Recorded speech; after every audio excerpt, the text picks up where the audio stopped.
about travel by plane and bus. Go ahead. Okay, so one thing I really enjoyed about going to Peru was like all the chances to go to the airport and being on the plane.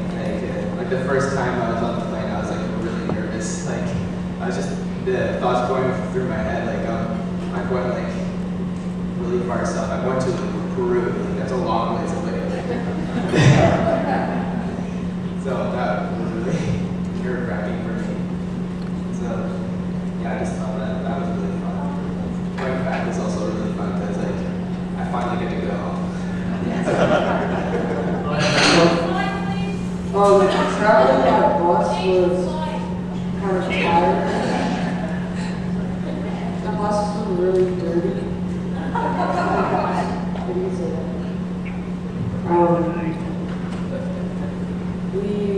The cars were really close together.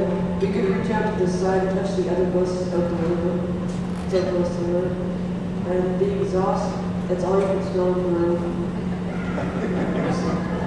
And then we had like the blue water, which is the sewage from all the cities. Yeah. It was a smelly experience, but and a little scary with the driving. But that's yeah, the plane and the buses, and we were all kept safe, all of that.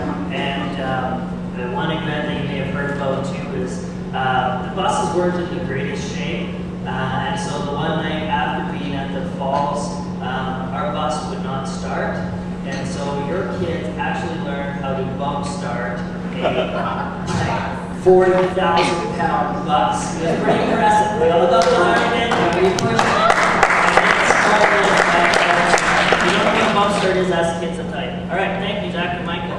Accommodations and gelling together. Stephanie Cooper is going to talk about that. Okay, so one moment that really stood out to me was with each of our groups, there were 6 groups. When it was my group's turn to do the dishes, we all went to the kitchen, we were just like cleaning up, and then one of the kids from Ottawa just got a cup full of water and dumped it on his mom's shirt.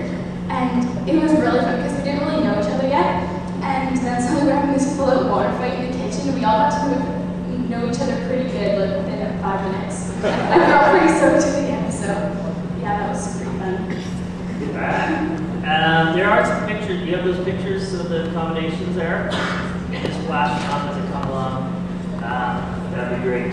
Pachakutek and the Gamaliel Church. This is Cindy Schreutelkamp and Corinne ouwehand. Alright, so I'm going to be talking about Pachakutek, which was the place where we were working. Pachakutek is roughly an hour north of Lima, the capital city where we were staying. So we had to drive there every day in the bus. And as you drove up, all you could see was this giant sand mountain filled with like shack-like structures that were the homes, obviously. So the city has one giant concrete road running through it, and then all the rest of the roads are dirt. And so 200,000 people live in this city, and roughly 96% of them live under the poverty line. So you can imagine the desperation that was there. Only several years ago did the city get electricity, and the water is brought in every day from a water truck. And many of the kids in Pachakutek are able to go to school, which is good, but they do have to be able to afford their uniforms. So a big problem with Pachakutek is that most of the inhabitants don't own the land. Basically, they just started building on it and now they live there. So many of the homes are abandoned and not really well looked after. But the government has slowly started to give deeds to the homeowners, so it's improving a lot. And while in Pachakutek, it's really easy to see the desperation and the needs that exist. And for us, it was really hard to imagine living that like day to day. But I did see a lot of joy and hope, and Sydney is going to talk about one of those places right now. Yellow board siding, steel roof, cement floor, and lawn chairs for pews. This is the Gamaliel Church. This is a church that was started by Pastor Sergio, who had a vision 7 years ago to build a church in the city of Pachakutek. Now it has a library, it has a a school and it has a feeding center that came along in the last couple of years. This is a pastor who spoke with great wisdom and passion and love for his community. Right now there's about 10 families in that community that look out for each other and help the surrounding families in that community. This is a church that we did our VBS program. It's smaller than the municipal overflow. It's probably about half the size. And we had 180 kids in VBS. So when we do VBS here and we cap it at 100, for this facility we can probably go to at least to 1,000. One of the first things that stuck out in my mind so much was watching the dogs coming in and out of the church.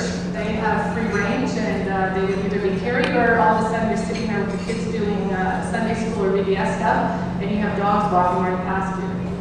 One of my favorite memories in Peru was on Wednesday night at the celebration night that we had in the church. It was their 7th anniversary. We were singing songs. We were singing it in English and people in Pachacutic were singing it in Spanish.